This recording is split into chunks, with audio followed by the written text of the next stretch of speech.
समजा करावं लागतं बघ. मागल्याची उडी लावलं मी माझ्या भावाकडे गेली होती. तिथं लय मजा आली बघ. माझ्या भावानं मला मुंबईचा पत्ता दिला होता. त्या पत्त्यावर मी त्याच्या घरला बरोबर गेली. मी लागली तिथे झाडाची कडी खटाम खटाम वाजवाया. तेव्हा तिथे एक भैया उभा होता. तो म्हणला बहनजी बटन दबाने का बटन. मी काय केलं त्याच्या सदराच्या गुंडीला स्पॉट लावला.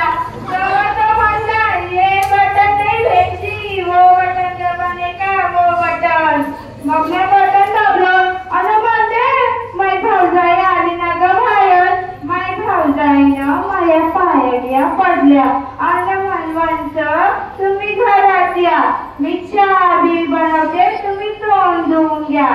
त्या मुंबईत जसं बटन दाबलं तसं वरून पाऊस पडायला लागला. जेवण आटपून आम्ही झोपाया गेलो. तेव्हा तिथं बी बटन. जसं बटन दाबलं बाजू वरवर जाऊ लागली. मला घाबरली. माय भाऊजाई म्हणे वंश का बरं घाबरू राहिला. गाडीमध्ये हवा भरू राहिली. आणि म्हणजे 2-3 दिन झाली मी त्या मुंबईत. 4थ्या दिन साडी चोरी घेतली